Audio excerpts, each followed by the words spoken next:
Ingeniero, pero que es un apasionado de la cultura. Lo tenemos en el segmento Cultura General, Vladimir Aguilera, y hoy vamos a hablar de Singapur, la Suiza de Asia. ¿Por qué? 4:52, Vladimir, comienza a contar el tiempo, cuenta regresiva, vamos a correr, pero quiero toda la información sobre ese, que me llama mucho la atención, cómo hicieron para poner orden y que se haya convertido en la Suiza de Asia. Bienvenido.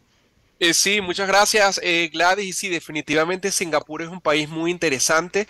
Realmente vale la pena describirlo porque ha tenido una historia bastante breve. Es un país que apenas tiene 58 años de fundado, por así llamarlo, creo que es un modelo que nosotros podemos copiar, evidentemente solamente lo positivo.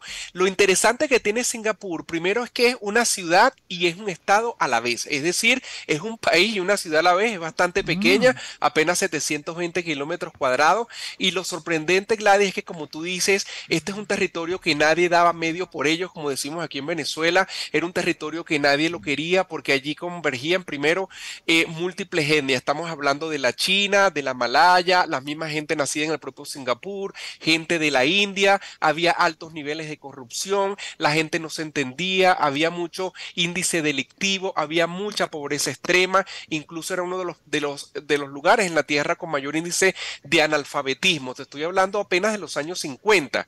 Y entonces ujú. este territorio formaba parte de lo que era el Estado Federal de Malasia, porque ellos comparten tierra, territorio, y Malasia literalmente los expulsó. Dijo, yo quiero cortar de raíz este pedazo de tierra que no sirve para nada. Y vino Mm. un señor llamado Lee Kuan Yew, que se convirtió en el primer ministro de Singapur y revirtió este proceso. Y hoy en día tenemos un Singapur que es una de las principales, digamos, potencias del sudeste asiático porque forma parte de los llamados Cuatro Tigres junto con Hong Kong, Corea del Sur y Taiwán. Todos los habitantes hablan dos idiomas, ¿correcto?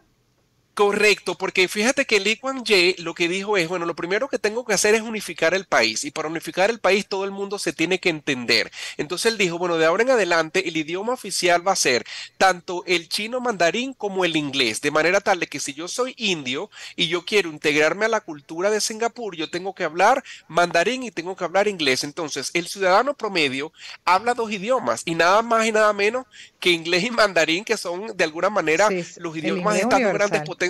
Exacto, y de estas dos grandes potencias mundiales. Eso ha facilitado todo lo que es la integración con el comercio internacional. Y hay simplemente pobladores que hablan hasta tres idiomas.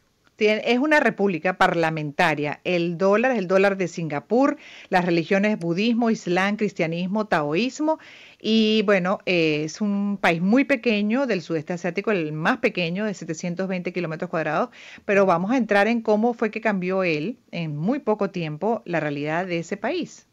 Bueno, el Lee Kuan Yew era un señor nacido ahí mismo en tierras singapurenses, era hijo de dos chinos que habían migrado, de dos acomodados económicamente. Él lo primero que hizo fue poner mano dura como primer ministro. Se comportó, la verdad, más como un rey que como una especie de primer ministro en esa época. Instaló las leyes y castigó duro la corrupción. Él dijo, no puede haber un país unificado y próspero sin corrupción. Y es interesante porque él creó una oficina anticorrupción totalmente independiente del gobierno. Y él dijo, es más, los primeros que vas a investigar son a mi familia. Y así lo hizo y puso mano dura y todo el mundo comenzó a seguir las leyes. Claro, él puso sanciones muy fuertes que hoy en día también son condenadas, como la pena de muerte. Es uno de los países que todavía tienen instalada la pena de muerte e incluso para personas que se le demuestra actos de corrupción en el gobierno. Algo que es bastante duro, pero al mismo tiempo ha servido para que todo el mundo, como decimos aquí, Gladys, ande por la raya. Es un país que sigue En creciendo la línea. increíblemente en la línea económicamente y realmente es una fortaleza increíble. Yo tuve la oportunidad y me acordé que en el 2009 yo viajé a Singapur y tuve la oportunidad de conocerlo y me maravilló fue dos cosas. Uno, el avance tecnológico, cómo el sistema del transporte estaba integrado en solamente 50 años, porque el país no tiene ni 60 años todavía y ya tiene todo este avance y sobre todo, Gladys, me llamó la atención la sustentabilidad, es decir, cómo ellos integraron una ciudad tan moderna a un ecosistema tan hermoso con todo lo que es la integración de lo verde. Lo verde y lo moderno conviven en Singapur de una manera totalmente armoniosa. La fuente de ingresos de ellos principal, ¿cuál es?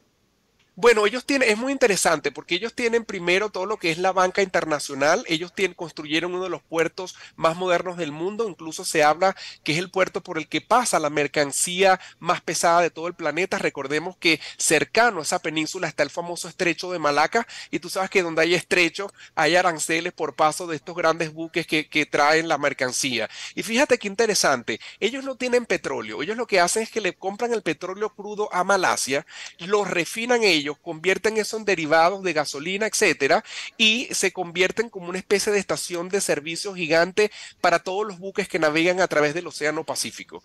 Entonces, Mm. además de eso, Gladys, ellos diversificaron su economía.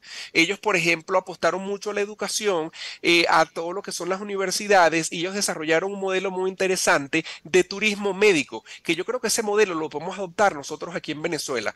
Es decir, para que personas de cualquier parte del mundo puedan venir a operarse aquí, a hacer cirugía y hacer ese tipo de tratamientos que a lo mejor en otros lugares no los hay tan Que avanzados. de hecho en algunos casos sí ha aplicado en el caso de Venezuela por algunos avances que llegamos a tener y se consideraba nuestro país. El pago de multas, hasta por no jalar la palanca del excusado o fumar en las calles o transportar durian en transporte público, que es una fruta típica de fuerte olor, por mencionar tres de muchos, ¿ah? Que aplica a locales y extranjeros.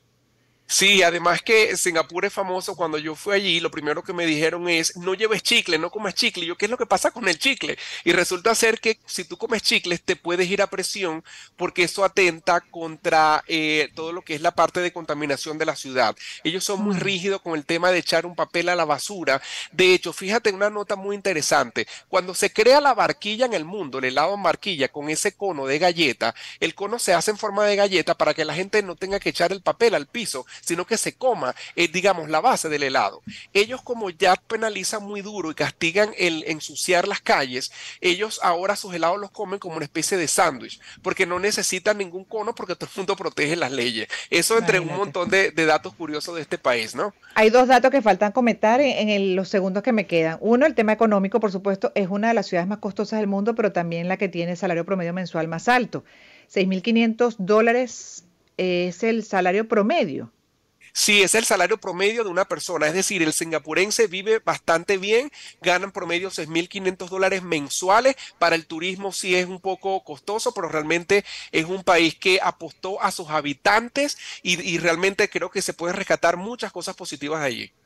Y la parte de política, bueno, puede haber reelección indefinida. Sí, eso es un lado considerado como negativo porque el primer ministro se reelige indefinidamente y para nadie es un secreto que no es bueno mantener en el poder, digamos, de manera Tanto indefinida tiempo. a ninguna persona, ya por naturaleza. Y entonces eso junto con la pena de muerte son como elementos que se ven de manera negativa a nivel Negativo. de la ONU. Es una economía de libre mercado con fuerte intervención estatal, hay que decir. ¿Ya cuánto tiempo tiene gobernando el primer ministro?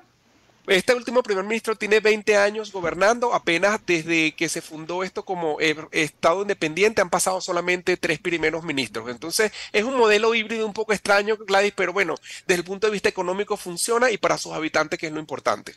Los habitantes tienen calidad de vida y tienen libertades, ¿no? Se les pone multas obviamente por mal comportamiento, pero tienen libertades y pueden viajar, salir, entrar, hacer, o sea, normal, como valores democráticos. Absolutamente, es una democracia y algo que tengo que aclarar, ellos tienen una economía de libre mercado. Abrir una empresa privada en Singapur es lo más fácil y sencillo, es decir, que se empodera al habitante a que pueda tener ingresos económicos. Todos los ingresos que percibe el gobierno son repartidos entre la población a través de servicios y a través de valor para todos sus habitantes.